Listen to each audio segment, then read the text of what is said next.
is Commodity Wrap. I'm Tony St. James, and, well, welcome to a wild Wednesday.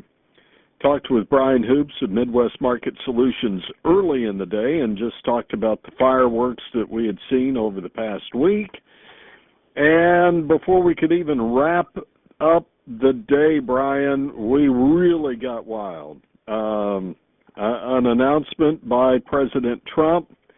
And at the end of the session, I can't remember a day where corn was higher, soybeans higher, soy meal higher, soy oil higher, all three wheat exchanges, cotton, live cattle, feeder cattle, hogs, oats, rice, Bitcoin, U.S. dollar, Dow, NASDAQ, S&P, all higher, gold, silver, West Texas Intermediate, RBOB, nat gas, lumber, orange juice, cocoa, all higher. Oh, wait, coffee and sugar were lower, but there's another reason to that. What in the world happened? Yes, everything is a big change, big turnaround from this morning. In fact, just about 4 hours ago, most of our screens were red. There was a few grain contracts that were fractionally higher. But boy, all it takes is an announcement from the White House during one of these times, and things can change on a dime. And we've seen a huge move. I think this is the biggest intraday move in the S&P futures ever in history, from high to low this morning. This is a massive turnaround. Crude oil had a massive turnaround. We were trading as low as 67 in that June contracts, trading over $62 now. So you have a $6 swing in the crude oil market in just about 4 hours. Of course, the news of the day is around 12:20 o'clock Central Time. President Trump said he would raise tariffs on China to 125%, effective immediately, which normally would be a little bit negative, except there was also the wording that he is putting a 90-day pause on all other countries' tariffs effective immediately. Anyone that's agreed to negotiate with the United States was given a 90-day pause, which means that virtually everyone outside of China has a pause on their tariffs. And boy, prices reacted to that. We saw the stock market, follow the cattle followed the stock market pretty closely this last several weeks, and it really did today. We took off and rallied, went from a negative dollar plus to $4 to $5 gains in the live cattle and $6.50 gains in feeders. It was a huge turnaround, and that also fueled the buying interest in the crude oil markets. Okay. I asked Sean Hackett, he was the final guest on Market Day Report after this news came out.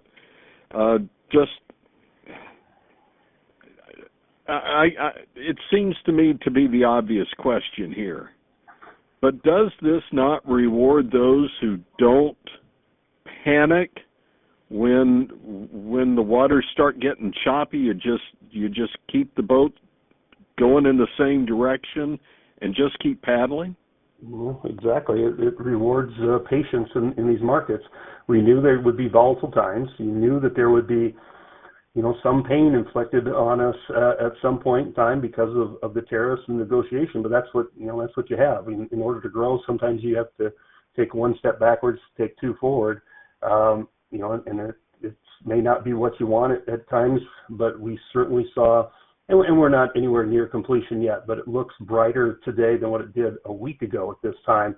And I think, as we've been saying, it's going to be hurtful in the near term, but in the long term for the American farmer and for America in general, this is the best path to get back to the independence that we once had.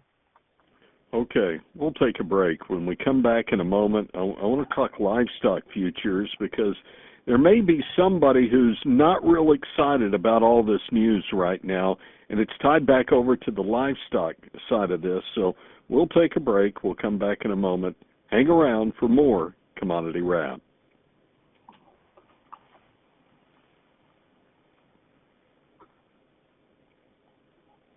This is Commodity Wrap. I'm Tony St. James. On a Wednesday, it's been a wild day. And as I came in the morning, was looking at a couple of things like year to date, where different markets were compared to where we started 2025. For the corn market, it was up 2.8%.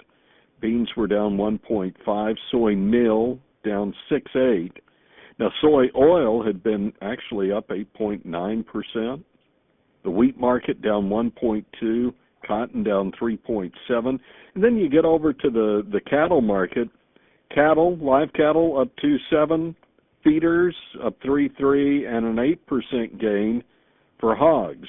But to put this into perspective, just a little over a week ago, as we were preparing to start the month of April, the cattle market, feeder cattle had seen a gain of 10.1. So to go from 10.1 down to 3.3 just shows us the erosion that we've seen in those markets. Brian Hoops is with us, Midwest Market Solutions. Brian, I'm just kind of curious, might the Packers, the one group that wasn't really ready to see things turn around?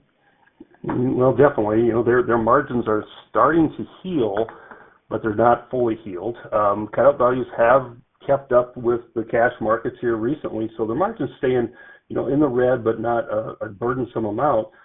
I know we talked this morning on the TV segment that they were trying to buy cattle this morning at cheaper money, using the weakness in the futures of the last several days to secure some inventory. And we saw some bids in the north at 205 to 208, and in Texas at 200. So they were definitely trying to buy things cheaper. They're likely not to get anything bought cheaper now. The calls early this week were steady to lower for the cash markets, boy. But now after this type of turnaround in the futures, their feedlots I'm thinking are going to be close to at least steady to higher money. So, mentality can change so quickly in these markets, and it can change so quickly in the cash markets as well as the futures. And I think those feedlots who held out, didn't panic, as you just mentioned, didn't just stay calm while the boat got rocky, they're going to be rewarded with the better cash markets, because we know that the supplies of the cattle have not changed in one bit. We were concerned about consumer demand, but if we can reach some agreements and the markets can all come back, that demand will likely be there through the summer months. Trying to remember who said this. I believe it was Scott Bessent, Treasury Secretary, who just simply mentioned, look, the stock market is not the economy. Don't mix these up. Problems that we see and changes we see in the stock market does affect people, but it is not reflective of the commodity or of the economy. So, one, do you agree with that? And two, where is the economy today? Where would you put it? Yeah, overall the economy, I think, is in decent shape. You look at gas prices should be coming down because crude oil is well off of its highs, even with the reversal today. So that part of the economy is improving. Everybody wants to talk inflation because of these tariffs. Well, we just put a pause on the tariffs. We haven't seen inflation, and we may not see inflation anyway. The tariffs are not a cause of inflation. So I think prices are actually going to start coming down with the cheaper transportation costs.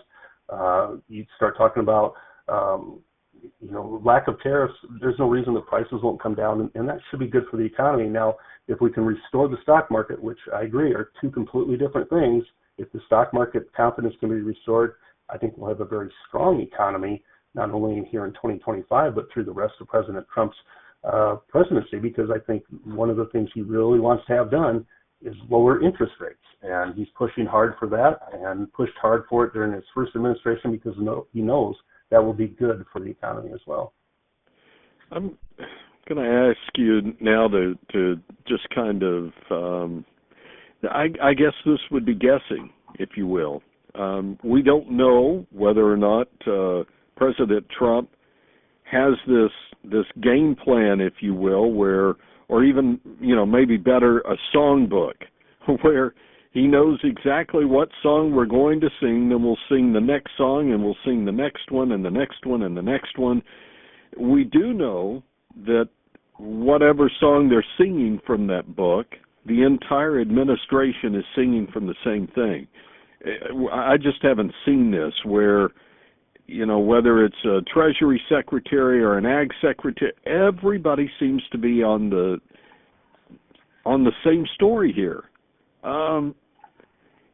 Is it possible that he's just reacting to whatever is happening, or is this really part of a greater plan where he's completely in control?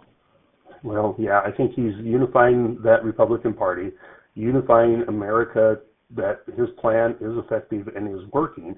And he's really just given us a master class on negotiating right now. This is, if you want to learn about Art of the Deal, which a book he wrote, this is it. This is what he's doing. This is what he's done all of his life.